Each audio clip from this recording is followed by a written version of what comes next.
केवळ विदर्भ मराठवाड्यामध्येच दुष्काळाचे चटके बसतायत असं नाही, तर कोकणामध्ये देखील धरणांनी तळ गाठलाय।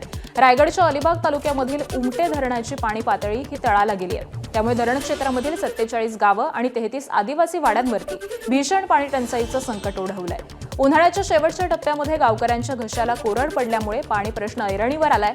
यामुळे महिन्याला 4 ते 5 हजार रुपये खर्च करून पाणी विकत घेण्याची वेळ इथल्या ग्रामस्थांवरती आली आहे। धरणाच्या तळातील साचलेला गाळ उपसा करण्यासाठी उमटे धरण संघर्ष समितीकडून सातत्यानं पाठपुरावा करण्यात आला, मात्र अद्याप देखील गाळ उपसा न झाल्यामुळे धरणातील पाणी साठ्यामध्ये मोठी कमतरता भासू लागली।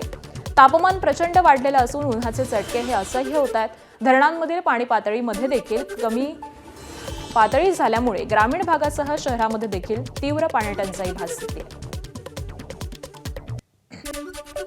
आमच्याकडे कित्येक वर्ष आज पाणी मिळत नाही आहे आणि आमच्यासारख्या आज 55 ते 60 वर्षाच्या माझ्यासारख्या तरुणांना आज ड्रम घेऊन दुसऱ्या अर्धा किलोमीटर 1 किलोमीटर आज पाणी आणायला जायला लागतं, कारण पाणीच नाही ना। जे प्यायचं पाणी महत्त्वाचं आहे तेच मिळत नाही आहे आणि ते आमचे सोर्स जो दुसरा आहे पाण्याचा तो दुसरा नाही, कारण आमचे उमटे डॉमवरच डिपेंड सगळे आम्ही आहोत। कारण जे विहिरी आहेत प्रशासनाने बांधलेले आहेत त्यात पाणीच नाही आहे, कारण पाण्याची पातळी खाली गेलं। आता जर माझं म्हणणंच आहे की जर शासनाकडून एवढा जर पैसा येतो आहे तर त्या पैशाचं नियोजन झालं पाहिजे ना। जर धरणासाठी पैसा आला तर धरणासाठी योग्य नियोजन झालं पाहिजे। आज उमटे धरणावर 47 गावं आणि 33 आदिवासी वाड्यातली लोक पिण्याच्या पाण्यासाठी अवलंबून आहेत। सकाळी 5 वाजता हंड घेऊन निघाले आमची माऊली, तिचा नंबर 11 वाजता येतो आणि 11 वाजता येऊन तिला 2 हंडच पाणी मिळतंय। आताची आपण जिल्हा परिषदेची निवडणूक बघितली, कित्येक कोटी रुपये उडवले असतील आणि जिल्हा परिषदेचे ज्यावेळी निकाल लागले प्रत्येकाच्या मतदारसंघात संपूर्ण जिल्ह्यात, त्यावेळी बॅनर काय होते, भले भले गार केले गंमत म्हणून।